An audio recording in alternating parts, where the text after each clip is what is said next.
Fala pessoal, tudo certo? Hoje gostaria de mostrar para vocês uma forma diferente da gente fazer um estudo aqui dentro. Então, pensei em fazermos questões sobre uma banca, sobre uma faculdade específica, sobre uma instituição específica e também filtrando o assunto que a gente quer estudar. E como que a gente faz isso, né? A gente pode vir aqui dentro do nosso Book App, na aba de questões. Então, já recomendo vocês que peguem seu cafezinho, peguem seu chá ou qualquer outra coisa e vamos da forma mais leve possível fazer o nosso estudo diário. Então, como é que funciona? Aqui na aba instituição, tu pode selecionar a instituição que tu quiser fazer o teu estudo ali mais específico possível. Então, pô, vou fazer a prova da USP, por exemplo. Então, vamos lá. E entre todas as instituições, a gente escolhe a USP. USP, aqui, e também tu pode escrever se for o caso, tá? Tu pode chegar aqui e digitar USP, ele já busca diretamente. E vamos realizar hoje, por exemplo, questões sobre anatomia de cabeça e pescoço. Então tem todas as matérias que tu queira filtrar aqui, a gente filtra a anatomia e aqui tu pode colocar se tu quer as questões que tu já respondeu. Daí ela vem junto sem o gabarito, né, para tu responder novamente questões já respondidas, somente questões que tu já acertou, somente questões que tu errou. Então tem todos esses filtros. No caso aqui, para ficar da forma mais legal, vou trazer questões que eu nunca fiz aqui na plataforma. Então vou colocar somente questões não respondidas para vir questões inéditas para mim e a gente resolver em conjunto aqui, certo? Então lembrando mais uma vez, como eu sempre falo para vocês, não sei quais questões virão, não sei qual o gabarito delas, como eu coloquei aqui, somente questões que eu nunca respondi. Então a gente vai conversar junto aqui. Eu vou tentar passar para vocês como que é o meu raciocínio, minha tomada de decisão quando eu estou fazendo uma prova, quando eu estou fazendo um concurso, beleza? A gente sabe aqui que todas serão da USP e todas serão de anatomia, porque foi o nosso filtro que a gente utilizou. Então, isso é muito bom, porque tu consegue deixar o teu estudo totalmente específico para a faculdade, para a instituição que tu quer estudar, e também com a matéria que tu tem que fortalecer ali, onde tuas estatísticas estarão mais fracas. E onde tu pode saber se tu aí tá, qual matéria tu tá melhor, qual matéria tu tá pior, tem essa abinha aqui, relatórios, onde tu consegue filtrar toda essa informação. Então, por exemplo, tô muito mal em anatomia, vai lá e filtra a anatomia de cabeça e pescoço e fortalece a matéria que tu tá com maior dificuldade, beleza? Vamos lá então. Em relação às lesões nervosas da região orofacial, é correto afirmar. Alternativa A: neuropraxia representa a interrupção passageira da condução nervosa sem perda da continuidade axonal. O restabelecimento ocorre dentro de 3 a 4 semanas. Essa aqui para mim já é a verdadeira. A neuropraxia, ela é muito mais envolvida com lesões por muitas vezes esmagamento. Exemplo, tu tá ali fazendo uma cirurgia e aí às vezes o auxiliar, o cirurgião que está auxiliando, enfim, o auxiliar, ele tá fazendo um afastamento e às vezes embaixo do afastador ali tá passando um nervo. Esse nervo fica amassado, ele ficando amassado ali, ele não perde a continuidade dele, ou seja, ele não é rompido, mas isso causa um dano neuronal no nervo, digamos assim. Então, a neuropraxia é a lesão de menor grau e tem a melhor tendência a recuperar no quesito velocidade. Qual é o segundo grau de lesão? A chamada axonotimese. Aí a gente já tem um grau de lesão um pouco maior. E o terceiro e último grau é a neurotimese, onde o nervo tem a secção, o corte, a perda de continuidade dele. Certo? Vamos para a alternativa B. Mas para mim a alternativa A está bem verdadeira. A ruptura de alguns axônios e das células de Schwann sem lesão do tecido estromal é chamada axonotimese e o tempo de restabelecimento depende do grau de dano tecidual. Essa aqui para mim ela não tá 100%, principalmente pelo fato de falar do grau de dano tecidual. A axonotimese é uma lesão com um grau intermediário de trauma, de lesão. Então, com certeza, um paciente com axonotimese ele vai ter mais tempo, bem mais tempo de recuperação e o prognóstico bem mais nublado em comparação com um paciente que está com uma neuropraxia.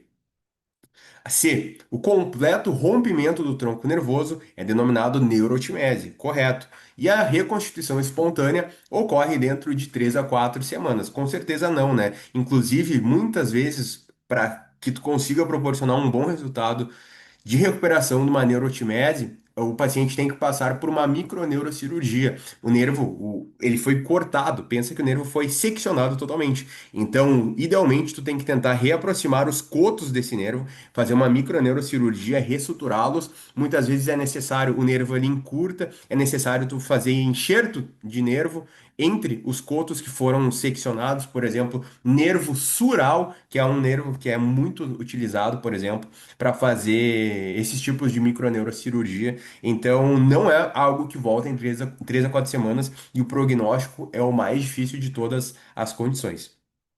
Então, essa aqui tá errado.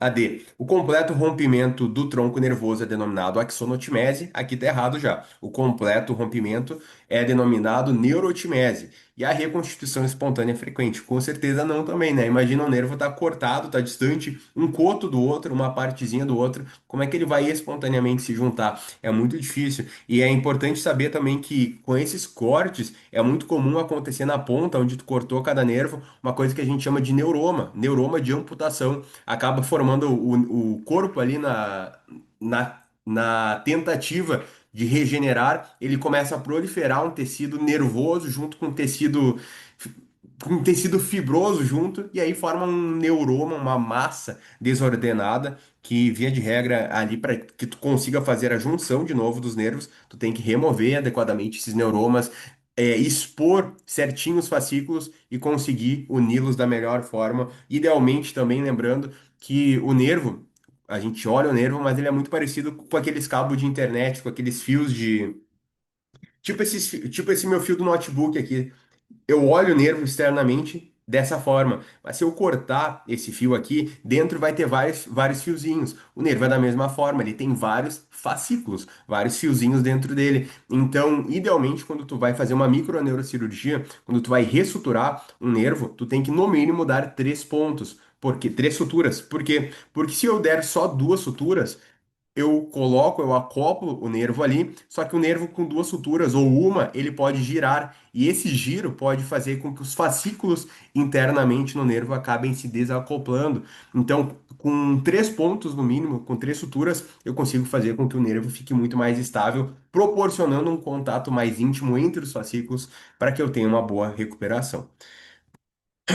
E a última, a velocidade e a extensão da regeneração nervosa independem de fatores como idade, nutrição do tecido e tipo de lesão. Isso aqui é totalmente falso, né, galera? Todos esses são fatores que vão acarretar diretamente no nosso prognóstico, no desfecho da nossa lesão. Aqui, quando a gente faz as questões, só mostrando uma diferença para vocês, quando a gente faz as questões utilizando os filtros nessa aba aqui de questões abertas, é diferente de fazer um sprint, por exemplo. Lembra que o sprint a gente responde toda a prova e depois responde e recebe um relatório da plataforma mostrando o que que a gente acertou, o que que a gente errou. Como as questões abertas, o intuito da gente ter criado essa aba é dar uma liberdade maior para o aluno, para o candidato que está estudando. Então aqui tu não precisa fazer todas as questões só para depois saber se tu acertou ou errou. Então aqui tu botou o teu filtro, quero USP, quero anatomia, quero somente as que eu nunca respondi, e aí tu vai lá, faz a tua questão e na hora tu já pode clicar aqui em responder e ver se tu acertou ou errou.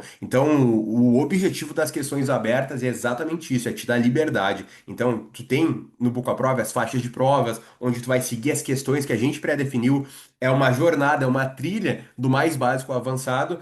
Tu tem os sprints, que é uma prova especial para ti, tu tem o sparring, que é uma prova especial. As questões abertas é o contrário, é liberdade. Quantas questões tu quiser, da forma que quiser, de onde tu quiser, da matéria que quiser. Eu acho que isso aqui, para mim, na minha humilde opinião, é bom demais. Te dá, coloca ali o aluno no comando para estudar. Pô, hoje eu quero estudar exatamente isso, na maior especificidade que tu tem nas mãos. Então, para mim, essa questão é a verdadeira, é a alternativa A. Vou clicar em responder e a plataforma já me traz a resposta automaticamente. Beleza? Acertamos, então. Essa aqui foi relativamente tranquila, né? Essa alternativa aqui era uma descrição clássica de neuropraxia, então sem grandes problemas. Lembrando que caso tu faça uma questão, não concordou, não concordo com o gabarito, tu pode clicar em gabarito errado e vai diretamente para nossa plataforma, a gente revisa as questões, mas é uma questão da USP, então a gente upa tal qual foi a prova oficial. Tu pode abrir o caderninho de cagadas aqui, anotar os teus erros, o que que tu quer lembrar dessa questão, e aí também tu pode ver os comentários das questões, a gente tem essas questões comentadas e aqui embaixo tu vê os comentários, etc., te dando detalhe por detalhe a explicação dessa questão, beleza? Vamos lá. No caso, essa minha conta aqui, eu tenho os comentários de questões ativados. Bora para a próxima questão. Para a próxima questão. Matéria anatomia de coisa do pescoço. USP 2024. Qual dos nervos cranianos é responsável pela inervação secretomotora das glândulas salivares, exceto parótida e glândula lacrimal? Essa aqui é uma. Eu falo exaustivamente numa aula do Bucoprov sobre anatomia, que é qual é o nervo da inervação parasimpática, a inervação secretomotora das glândulas, das nossas glândulas salivares, né? E a gente vai lembrar que tem um nervinho que tem uma raiz que corre junto com o nervo facial, que vai fazer toda essa parte de movimento secretomotor parasimpático. O que que é um movimento secretomotor parasimpático? Lembrem que no nosso corpo a gente tem uma parte do nosso sistema nervoso que é autônoma, que é automática. O que que é isso? Por exemplo, eu não preciso pensar agora, vou produzir lágrimas. Automaticamente, as minhas glândulas salivares, as minhas glândulas lacrimais estão trabalhando. Eu não preciso pensar, vou produzir saliva. Automaticamente, a minha parótida, minha submandibular, minha sublingual e minhas glândulas salivares menores estão fazendo esse trabalho. Então, o sistema nervoso autônomo, ele é isso. Ele controla funções automáticas do nosso corpo. E aí, para as glândulas salivares, existe um nervo que é autônomo, um nervo que vai levar essa informação automática para que as glândulas façam seu movimento secretomotor, ou seja, as glândulas vão movimentando ali e vão fazendo uma espécie de uma ordenha para que a saliva, para que as lágrimas consigam ser excretadas. Então, quando a gente fala de glândulas salivares, qual é o nervo que encaminha essas fibras secretomotoras para as glândulas salivares? A gente vai lembrar com segurança que é o nosso nervo facial, né, galera? O nervo facial tem essa raiz parasimpática dele, bem tranquilo. Próxima questão. Os pares cranianos oculomotor, troclear, abducente e nervo trigêmeo chegam à órbita através de fissura orbitária superior, fissura orbitária inferior, canal óptico ou canal etimoidal anterior ou canal etimoidal posterior. Também falo bastante disso, existe uma aula nossa sobre que eu fiz só sobre anatomia da órbita. Então, esses nervos eles vão todos chegarem até a nossa órbita através de uma estrutura chamada de fissura orbital superior. Basicamente, uma dica que eu dou, tá? Para tu não ter que gravar. Mas basicamente, grande parte do que chega para a órbita chega através da fissura orbital superior.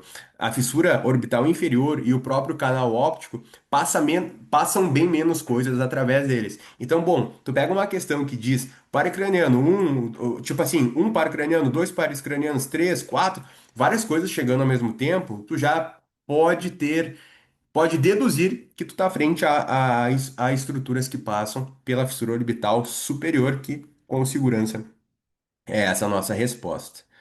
Próxima questão, USP 2018. Avaliando-se a topografia do rebordo edêntulo, observa-se que a reabsorção do osso da parede vestibular ocorre de forma mais lenta e discreta do que a ocorrida na parede lingual ou palatina. A reabsorção do osso da parede vestibular ocorre de forma mais lenta e discreta do que ocorrida na parede lingual ou palatina. Acredito que essa aqui esteja errada, tá? Vamos ler as próximas, mas vou. Essa aqui eu sempre faço assim: se eu sei que tá certa, certinho.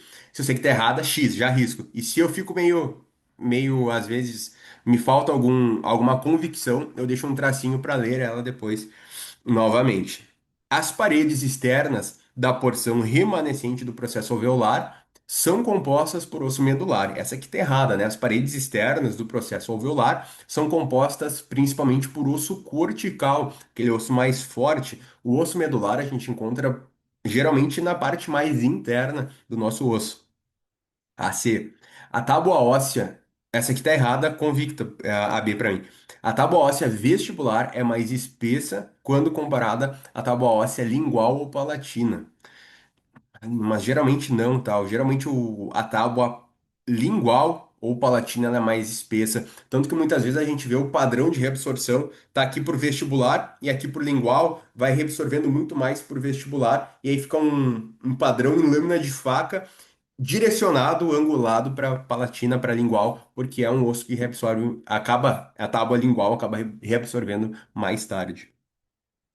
D. A mandíbula apresenta mais osso esponjoso do que a maxila. Não, essa aqui tá totalmente errada, né? Lembrem que a mandíbula é um osso mais cortical comparado com a maxila. A maxila é um osso bem mais medular, bem mais macio. E aí, ele pode estar recoberto por mucosa queratinizada ou não queratinizada. Isso aqui, de fato, é uma verdade, a depender do padrão e do nível de reabsorção que aquele rebordo está passando, pode estar ali sobre ele regiões que vão ser cobertas por mucosa queratinizada e regiões que não. Desculpa, isso pode acontecer. Tanto é que nas reabilitações, uma das grandes preocupações é que a gente tenha bom tecido queratinizado ali ao redor das técnicas que a gente está reabilitando, pensando numa maior longevidade. Então, pensando nisso, eu marcaria a E como verdadeira. Mas essa questão é mais, eu achei um pouquinho mais chata, mais difícil um pouquinho. Perfeito, correta. E para fechar, cinco questões para que não fique pesado aqui. E nos próximos vídeos, conto com vocês, galera. Estão curtindo esse conteúdo? Manda aqui nos comentários. João, gostaria que tu gravasse sobre Mário Gatti, farmacologia. Sei lá. Escolham vocês os filtros aí e eu vou ler os comentários e vou gravar um vídeo baseado no que vocês escolherem. Pode ser? Fiquem à vontade aí que eu vou ler todos os comentários e trazer os mais pedidos aqui. Pode ser? USP 2018 também. O osso, opa, no que tange a biomecânica do esqueleto facial, não é correto afirmar. Primeiro, o osso é organizado externa e internamente para oferecer maior resistência, ok? Com menor quantidade de material. Isso aqui sim faz sentido, afinal de contas, de nada adianta fisiologicamente para o corpo, pensando a gente ter uma estrutura super resistente, mas que a estrutura óssea dela seja gigante a ponto de talvez não, de talvez ser algo.